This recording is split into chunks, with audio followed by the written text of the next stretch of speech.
Hello everyone and welcome to my new video.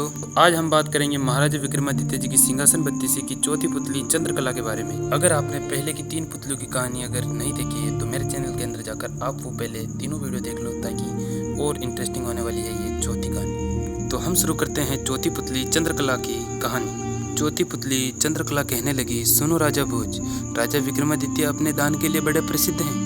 Amarpuri नगर में एक ब्राह्मण रहता था। उसकी झोपड़ी में उस गरीब ब्राह्मण का सब कुछ जलकर सुहा हो गया। एक स्त्री ने ब्राह्मणी से कहा, तुम अपने पति को राजा विक्रमादित्य के पास भेज दो।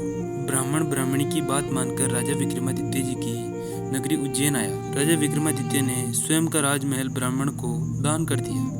ब्राह्मण राजा का महल पाकर चकित रह गया। ब्राह्मणी सहित वे विशाल राजमहल में आ गया, पर इतना बड़ा सोना महल पाकर उसकी बुद्धि कार्य नहीं कर रही थी। खा पी कर ब्राह्मण और ब्राह्मणी महल के फर्श पर लेट गए। अज्ञात भय के कारण दोनों को नींद नहीं आ रही थी। ब्राह्मणी भय से डर थर थर काँप रही थी। वह घबरा कर बोली, महल में भूत प्रेत की माया लगती है। जब सवेरा हुआ, ब्राह्मण राजा के पास गया, अपनी फरियाद लेकर गया।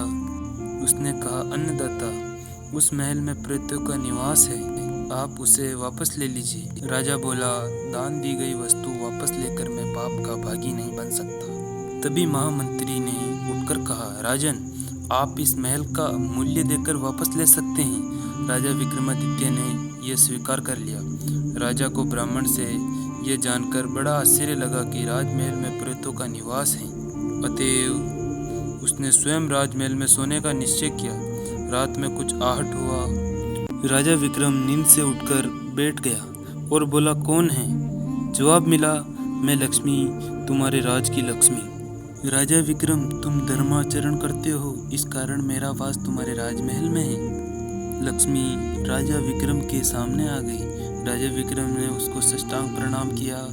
बोली, राजा विक्रम, हम प्रसन्न हैं, क्या चाहिए मांग लो। राजा विक्रम बोले, आपकी यही आज्ञा है देवी, तो मेरा महल छोड़कर मेरी प्रजा के घर घर में धन की वर्षा कर दो।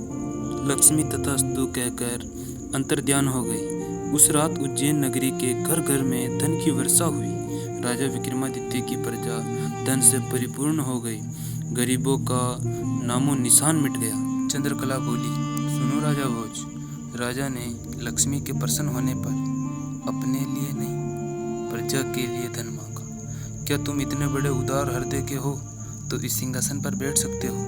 चंद्रकला इतना कहकर आकाश में विलीन हो जाती है। चंद्रकला चौथी पुतली की कहानी आपको कैसे लगी कमेंट सेक्शन में जरूर बताना है। और अगर आप इस चैनल पर नए हो